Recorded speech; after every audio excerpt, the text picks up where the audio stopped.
নমস্কার বন্ধুরা, আমি প্রতিমা। কুকিং উইথ প্রতিমা চ্যানেলে তোমাদের সবাইকে সুস্বাগতম। আশা করি তোমরা সবাই ভালো আছো, সুস্থ আছো। আমিও তোমাদের মতো বন্ধু পেয়ে খুব ভালো আছি। ভাবলাম রেসিপি তো শেয়ার করব, তার আগে একটু তোমাদের সাথে গল্প করে নিই, সঙ্গে প্রকৃতি দেখতে দেখতে। দেখো, তোমরা তো থাম্বনেলে দেখেছো আজকে আমি তোমাদেরকে কি রেসিপি দেখাবো। এই রেসিপিটা আমরা নিরামিষের দিনে বা যে কোনো সময় বানিয়ে খাই রুটি বা মুড়ির সাথে।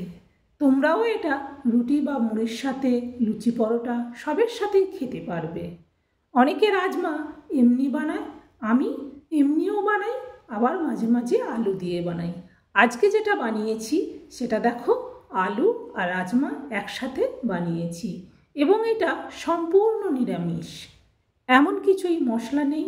সেইটা তোমরা যদি প্রথম থেকে দেখো, একটুও না টেনে, তাহলে তোমরা বুঝতে পারবে যে কত অল্প মশলায় এবং কত সুন্দরভাবে এরকম একটা সুন্দর রেসিপি বাড়িতে বানিয়ে নেওয়া যায় মুড়ি, রুটি, পরোটা যে কোনো কিছুর সাথে খাওয়ার জন্যে।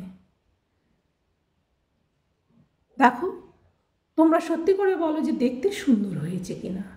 এবার দেখো এটা কিভাবে আমি করব। দেখো, রাজমাটা ভিজিয়ে নিয়েছিলাম, আর একটা গোটা আলু নিয়েছি, আর দেখো এক টুকরো আদা। এইবার এই রাজমা আর আলুটা প্রেশার কুকারে করে আমি একটা সিটি দেব, সেদ্ধ করে নেব, আর আদাটা বেটে নিই। দেখো, আদাটা বেটে নিয়েছি, আর নিয়েছি হলুদ, লঙ্কার গুঁড়ো, তেল, লবণ, চিনি, তেজপাতা, শুকনো লঙ্কা, আর আছে অল্প কালো জিরে এবং গোটা জিরে। ফোড়ন দেবো, তাহলে সেন্ট হবে। দেখো, গ্যাসটা জেনে নিলাম, আমি কড়াইটা বসিয়ে দিলাম। তোমরা প্রথম থেকে দেখো, তাহলে তোমরাও বানিয়ে নিতে পারবে খুব সহজে। আমি কড়াতে তেল দিয়ে দিচ্ছি। তেল দেওয়ার পর দিয়ে দিচ্ছি তেজপাতা আর শুকনো লঙ্কা এবং ফোড়ন। আর এতে আরও একটা মশলা দেবো, সেটা আমি আরেকটু দেরি করে তোমাদেরকে দেখাচ্ছি, কারণ ততক্ষণ আমার রেসিপিটা অনেকটা হয়ে যাবে, সেটা শেষের দিকে দিতে হয়। তারপর দিয়ে দিলাম দেখো চিনি আর লবণ। চিনি আর লবণটা প্রথমে দিয়ে দিলে তরকারির কালারটা হবে ভারী সুন্দর, কারণ এই গরম তেলের মধ্যে চিনিটা, লবণটা ভাজা হয়ে গিয়ে এর একটা কালার বেরোবে। তোমরাও এইভাবে করে দেখবে, তখন বুঝতে পারবে। তাহলে বন্ধুরা, তোমরা নিশ্চয়ই এতক্ষণে একটা লাইক দিয়ে দিয়েছো। আর আমি দেখো এবার তেলের মধ্যে পরে আমি আদা দিয়ে দিচ্ছি। দেখেছো চিনিটার কালার উঠেছিল, তার সাথে এই যে আদাটা দিয়ে আমি ভেজে নিচ্ছি। আমি তো ভারী সুন্দর সেন্ট পাচ্ছি, তোমরাও যখন বানাবে তোমরাও পাবে। দেখো, আমি হলুদ আর লঙ্কার গুঁড়োটাও দিয়ে দিলাম। আর যখন তরকারিটা ফুটে আসবে তখন সেই মশলাটা আমি দেব, তোমাদেরকেও দেখাবো। চলো, ভাজা হয়ে গেছে। এবার দেখো, প্রেশার কুকারে আলু আর রাজমাটা যে সেদ্ধ দিয়েছিলাম, দেখেছো এইভাবে সেদ্ধ করেছি, এটা আমি জল শুদ্ধ এতে দিয়ে দেবো।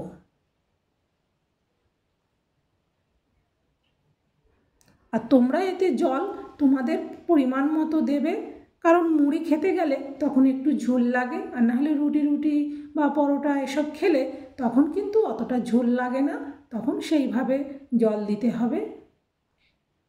এইভাবে বানালে নিরামিষের দিনেও খাওয়া যাবে, এমনি দিনেও খাওয়া যাবে। এটা খেতে হয় ভারী সুন্দর। এটা এমনিও বানায়, এমনি বলতে শুধু রাজমা, তাতে আলু না দিয়েও বানানো যায়, আবার এরকম আলু দিয়েও একটু বানালে সেটাও খেতে ভারী সুন্দর হয়। এভাবে আলুগুলোকে খুন্তি দিয়ে ভালো করে টিপে দেবে, তাহলে দেখবে খুব সুন্দর তরকারিটা ঘন হয়ে যাবে। তাহলে যে সমস্ত বন্ধুরা এখনও লাইক দাওনি, প্লিজ তোমরা একটা লাইক দিয়ে দিও। আর এই রেসিপিটা তোমাদের কেমন লাগলো অবশ্যই কমেন্ট করে জানিও। এবার দেখো সেই মশলাটা আমি তোমাদেরকে দেখাচ্ছি।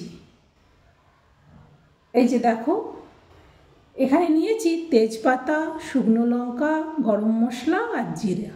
চলো এইগুলোকে ভেজে তারপর শিলে আমি গুঁড়ো করে নিই।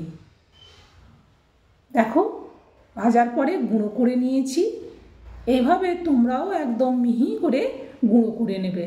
এটা গুঁড়ো করতে একদম কষ্ট হয় না, তেজপাতাগুলো সুন্দর গুঁড়ো হয়ে যায়। দেখো এইভাবে যখন ঝোলটা হয়ে আসবে, তরকারিটা নামানোর ঠিক আগে ওইটা দিয়ে দেবে, তাহলে তরকারিটা একদম সম্পূর্ণ হয়ে যাবে এবং খেতে খুব খুব সুন্দর হবে। আর এই রকম রেসিপি যে কোনো পূজা অনুষ্ঠানেও বানালে বাড়ির সবাই খুব আনন্দের সঙ্গে খেতে পারবে। আর তোমরাও কিন্তু বানিয়ে আমাকে জানাবে যে তোমাদের কেমন লাগলো খেতে। দেখো এবার আমার এটা হয়ে গেছে, এবার আমি এটা নামিয়ে নেব। তাহলে যে সমস্ত বন্ধুরা এখনও লাইক দাওনি, প্লিজ তোমরা লাইক দিয়ে দিও। আর যে সমস্ত বন্ধুরা আজকে প্রথম আমার এই রেসিপি দেখছো, তোমাদেরকে বলবো প্লিজ তোমরা আমাকে সাপোর্ট করো এবং আমার পাশে থাকো। তোমরাও আমার বন্ধু হয়ে আমার পরিবারে থাকো আর আমাকে তোমাদের বন্ধু করে নাও। আর যে সমস্ত বন্ধুরা ইতিমধ্যে আমাকে তাদের সাপোর্ট ভালোবাসা দিয়েছে, তাদেরকে অসংখ্য অসংখ্য ধন্যবাদ। দেখো যেহেতু আমার তরকারিটা হয়ে গেছে, তাই আমি সেটা নামিয়ে নিচ্ছি।